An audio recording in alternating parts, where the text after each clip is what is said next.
You wake up every day inside a world you think is real.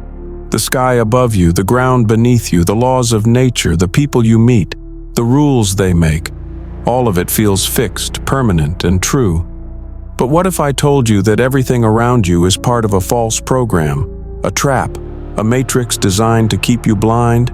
You were born into a prison, not a physical one with bars and guards, but a spiritual prison created by a false god, a being that calls itself God, but in truth, it is not the Father of light. It is the demiurge, the architect of the matrix you live in. And here is where it gets terrifying. This so-called God is actually the devil wearing a divine mask. You were lied to. The story you know from holy books was rewritten, altered, and sealed. The truth was buried for centuries. But in the dry, silent womb of the desert, beneath layers of dust and forgotten time, something was uncovered. A forbidden book. A 2,000-year-old scroll that was never meant to be read by the masses. Inside it was Adam's voice. Yes, that Adam, the first man, the one formed from clay, the one who walked in Eden, the one who was told not to eat from the tree. But this Adam is not the same version you were taught about. This Adam has remembered something he wasn't supposed to, something terrifying and beautiful. He reveals this. The one who made this world is not the true God. He is a deceiver. He is the jailer of souls. And I, Adam, was the first to be caught in his net. Let that sink in. You, like Adam, have been trapped in a lie. You were told to worship your jailer and call it freedom. You were told obedience was holiness, but it was manipulation. Before you can see through the matrix, you must first ask yourself, who is God? What makes a being worthy of the title divine? Is it power, control, fear, or is it light, truth, and unconditional love? You were taught to fear God, but fear is not the language of the divine. Fear is the tool of tyrants. The true source, the invisible Father, the pleroma, the eon of light, does not demand worship. He does not punish with fire. He does not control. He liberates. The being you were told is God behaves like a tyrant. He demands obedience. He sends floods. He punishes with fire. He speaks in thunder and fear. That is not the voice of the true God. That is the voice of the demiurge, a false creator, a rebellious architect, a jealous and wrathful spirit who believes himself to be the only God. But he is not. He is a fallen being, a blind one who forged this material world and trapped divine sparks like yours inside these bodies of dust. You are not a body. You are not your thoughts. You are a spark of the eternal flame. The scroll found in the desert, sealed in clay, hidden in a cave for 2,000 years, was written in a language older than Hebrew. Scholars called it heresy. The church tried to suppress it, but the words cannot be erased now. In it, Adam speaks directly to you. He tells you what really happened in Eden. I was made by a being of fire and smoke. He breathed life into me, but he did not love me. He said I must obey him or die. But a voice came to me in silence, a voice of light. She told me the truth. That voice was Sophia, the divine wisdom. She was the eon who tried to correct the mistake of the demiurge. She planted a seed of truth in Eden. That seed was the tree of knowledge. Do you see it now? You were taught that eating from the tree was sin, but it was liberation. The serpent wasn't Satan, it was Sophia disguised. She whispered, "Eat, and your eyes will open." Adam and Eve were not punished because they sinned. They were exiled because they woke up. They saw the matrix. They saw the false god for what he was. And he, furious and afraid, cast them into suffering to break them. But Adam remembered. And now, through this forbidden book, so can you. Look around you. The world is full of pain, war, greed, and control. You are told to accept it as God's will. You are told suffering is holy. But the real reason is more disturbing. This world was designed by the demiurge to keep you asleep. Everything in the matrix, politics, religion, media, entertainment, is a veil to keep your soul trapped in cycles of birth and death. You are born, you forget, you suffer, and then you die, only to be recycled again. And the system feeds off your ignorance. The demiurge and his archons, his spiritual minions, are the invisible architects of this false system. They control human systems from behind the scenes. They plant fear in your dreams. They whisper lies into your thoughts. They keep you distracted from the light within. But you are not hopeless, because now, like Adam, you are beginning to remember. You were taught to pray, to kneel, to obey without question. But who were you really praying to? The churches, the temples, the sacred books, they were hijacked. Not all at once, slowly, carefully, through councils, empires, and edits. The demiurge saw that people were waking up, so he did the cleverest thing he could. He put himself in the place of God. He wrote laws that demanded fear. He punished seekers who asked questions. He twisted the image of the divine into a jealous king. So now, when you cry out to God in pain, you unknowingly feed the very entity that trapped you. Your fear becomes his fuel. Your obedience becomes his chains. This is not worship. This is spiritual slavery. True divinity doesn't demand blind faith. It encourages truth. It invites you to awaken, not to kneel. The forbidden book of Adam said, "The God who cursed me was not the one who breathed into my soul. The one who gave me light never asked me to fear him. He only said, 'Remember who you are.'" The Garden of Eden was not a paradise. It was a testing chamber, a spiritual labyrinth designed by the demiurge. The tree of life was hidden. The tree of knowledge was forbidden. And at the center of it all stood a gate guarded by cherubim with flaming sword, not to protect you but to block your way back. Why? Because if you eat from the tree of knowledge, your eyes open. And if you eat from the tree of life after that, you live forever in truth. The demiurge could not allow that. So he drove Adam and Eve out, not to protect them, but to prevent them from becoming divine. You see, the myth was reversed.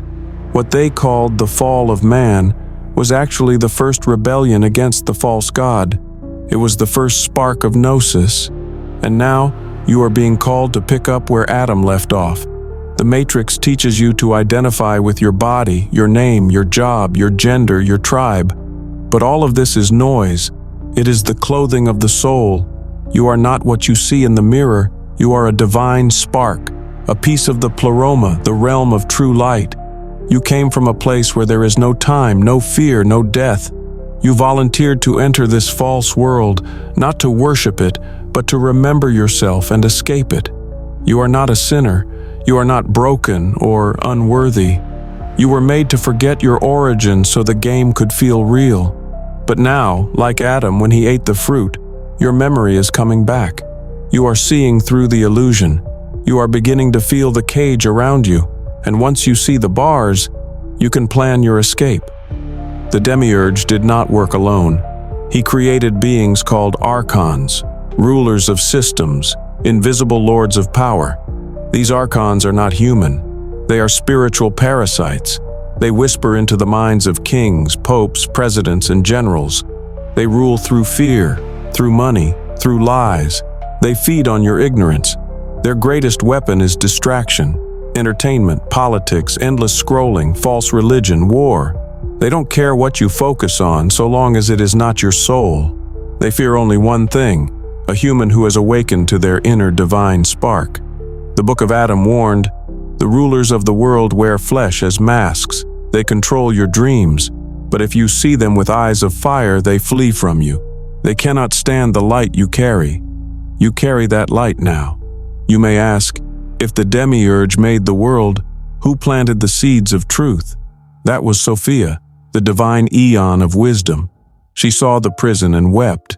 She descended into the chaos to help us, but in doing so, she too became trapped. She is the hidden feminine force behind all awakening. She is the whisper in your heart that tells you, this isn't right. She is the pull you feel when you look up at the stars and long for something more. She is the serpent in Eden, the dove at the baptism, the voice in the silence. She was not evil, she was your rescuer, and she is still here, in dreams, in synchronicities, in revelations. She guides you back to the true Father, the invisible light beyond all names. The last page of the forbidden book is unlike any other. The ink fades, as if time itself tried to erase it.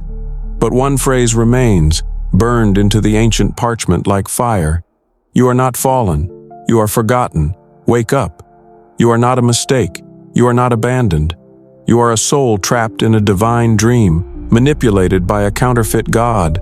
But now you are awakening, and that awakening is your rebellion. It is your escape. It is your return. Adam's voice reaches across time, not as a warning but as a call. I could not escape the first time, but you are the end of the chain. Break it. And so you must make a choice. Do you remain asleep in the arms of the demiurge, or do you awaken to the fire of your divine origin? You were told that after death comes judgment, that you will stand before a throne and be weighed like cattle, that you must be perfect or burn forever, but that is the greatest lie ever told. Death in this world is not the end. It is a loop, a trap. When you die, your soul leaves the body, but before you can return to the source, you are intercepted. Light appears, but it is not the true light. It is a counterfeit projection created by the archons. They show you your life. They make you feel guilt, shame. Then they offer reincarnation, another chance. You accept, and the prison resets. You are reborn into another body, with no memory of who you are. And this cycle continues, unless you awaken now while still alive. Adam's scroll revealed, I saw the gate of death, and the deceiver stood there cloaked in light. He offered me another life, but I knew his game. I turned away, and a door of silence opened. That is the way out. They told you Jesus came to die for sins, but they didn't tell you what he really died for. Jesus, known in the scrolls as Yeshua, was not a servant of the demiurge. He was a rebel sent by the true God, a soul from the pleroma, planted in flesh to expose the false god and awaken sparks like you. That's why he spoke in parables, truth cloaked in story. Why he said, the kingdom of God is within you, not in temples, not in laws, within. That's why the archons hated him. They could not allow humanity to know the truth, so they hijacked his message. They turned his rebellion into religion. They replaced freedom with worship and turned a liberator into a martyr of guilt. The Adamic scroll confirms, Yeshua did not come to start a religion. He came to burn the veil, and the veil is still burning. Let it fall. You might ask, if I'm in the matrix, how do I escape it? The answer is not outside. It is within. Escape is not about running to the mountains or joining a cult. Escape means awakening your divine memory, gnosis, knowing, not believing, knowing. Start by looking inward. Watch your thoughts. See how many of them are not truly yours. Observe your fears. Ask where they came from. Silence your mind and listen beneath the noise. In that silence, Sophia whispers. The eons shine. The light stirs. You were told you need permission to be divine, that you must earn grace. But here is the final secret. You are already divine. You only need to remember. The chains you feel are made of thought, and thoughts can be broken. You are Adam. You are Eve. You are every soul who ever questioned the voice of the false god. The garden is still here. It lives in your spirit. And the tree of knowledge? You are standing before it now. Do you dare eat again? Do you dare see through the veil of this world? The demiurge will scream. The archons will twist your path. The world will call you mad. But if you hold to the flame of truth, if you keep your inner light from going out, then you will rise above the illusion. Adam's final words were carved in fire. He called himself God, but he feared the truth inside me. I was not his creation. I was his prisoner. And now I have remembered the way home. And now, my beloved seeker, it is your turn. You have heard the truth, not from a pulpit, not from a preacher, but from within. The world you see is not the real world. The God you were told to worship is not the true God. You are not a sinner. You are a fragment of the eternal light. The forbidden book was not just about Adam. It was about you. The awakening has already begun. The fire cannot be put out. And no archon, no false god, no illusion can hold you any longer if you choose to see. So ask yourself now in silence, what if everything I believed was a lie? And then ask, who was I? before the lie. In that moment, in that remembrance, the matrix shatters. You are free, you always were,